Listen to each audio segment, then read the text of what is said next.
Okay, disturbing a reaction at equilibrium.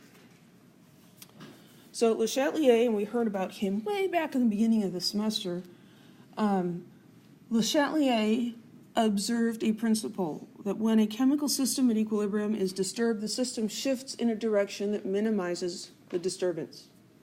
Another way to think of this is a system at equilibrium fights back when disturbed. I can relate to this. I don't like change. Definitely not for change's sake. I only like change if it's my idea.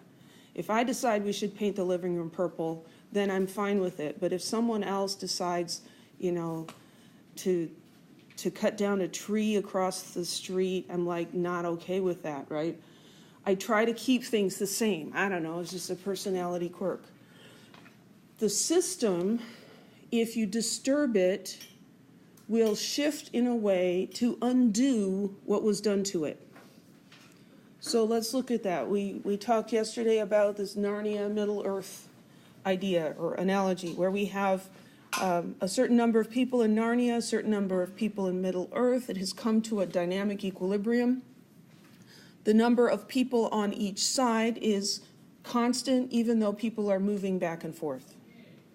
So if population is added to Middle Earth, so let's say a spaceship comes and just dumps a whole bunch of people on Middle Earth. Now the population is like doubled. What's that going to do to the relative rates of people moving from one country to the other? This place is really crowded now, right? A lot of people are saying, well, hey, Narnia is looking pretty good. It's just there's more space there. It's so crowded here, I can't find an apartment. It's lines everywhere. This isn't good. So people move, right? We added population to this side. That causes the rate of immigration away from there to go up. As this rate of movement to Narnia increases, that causes the Middle Earth concentration to go back down towards what it used to be. It won't get to exactly what it used to be, but it's going to go in that direction. Does that make sense? What would happen if, I don't know, maybe the Black Plague came through here and a whole bunch of people in Middle Earth died? Now the population is much less. The plague wasn't a good idea because then people are like afraid to go there because they might get sick. So, okay, that's not going to work. The spaceship came back and took a whole bunch of people away. Now that's not good either because then maybe you'd get picked up. Anyway, suppose a bunch of people disappeared. They're just not there anymore. We removed population from Middle Earth. What would that do to these relative rates of movement?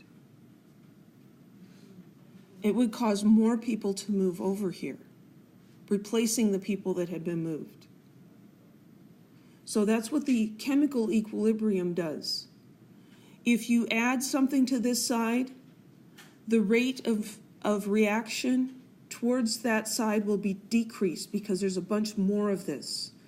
If we think of it in terms of collision theory, if you have a lot more particles over here, they're going to collide more frequently, right? We said that the rate of reaction was dependent on the concentration. Put a bunch more in here, you've increased the concentration. That increases the rate of reaction away. If we decrease this, if we take a bunch of people out, then the rate of reaction from Middle Earth to Narnia goes down. The concentration over here was the same, so the movement from Narnia to Middle Earth stays the same, and overall there's a shift.